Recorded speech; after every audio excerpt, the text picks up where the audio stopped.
महाबली बाली का हनुमान जी से हुआ जब सामना तो सबसे ज्यादा ताकत किसमें थी?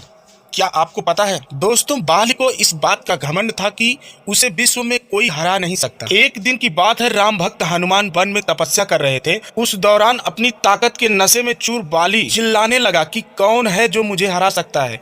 किसी की माँ ने दूध पिलाया है जो मुझसे मुकाबला कर पाएगा? हनुमान जी तपस्या कर रहे थे। उन्होंने कहा, कृपया आप चिल्लाइए मत। यह सुनकर बाली भड़क गया। उसने हनुमान जी को चुनौती दी। अगले दिन हनुमान तैयार होकर दंगल के लिए निकले ही थे कि ब्रह्मा जी ने उनके समक्ष प्रकट हुए।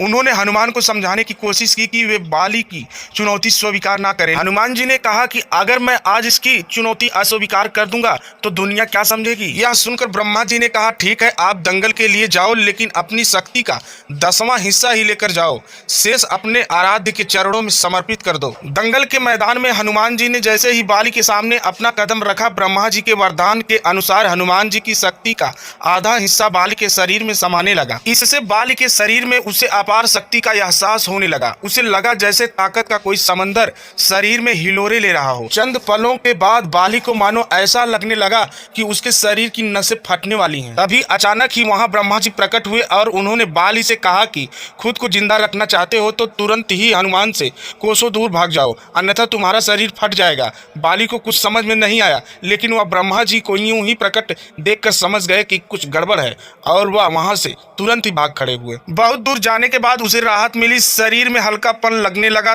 तब उसने देखा कि ब्रह्मा जी उसके समक्ष खड़े हैं। तब ब्रह्मा जी ने कहा कि तुम खुद को दुनिया के सबसे शक्तिशाली समझते हो, लेकिन तुम्हारा शरीर हनुमान की शक्ति का छोटा सा हिस्सा भी नहीं संभाल पा रहा है। तुम्हें मैं बताना चाहता हूं कि हनुमान अपनी शक्ति का 10वां भाग ही लेकर तुमसे लड़ने के लिए आए थे।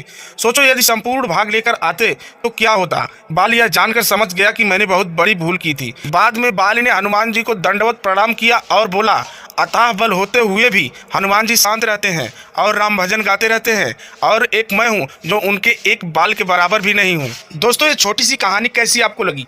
अगर अच्छी लगी तो वीडियो को एक लाइक और चैनल को सब्सक्राइब जरूर करें। धन्यवाद।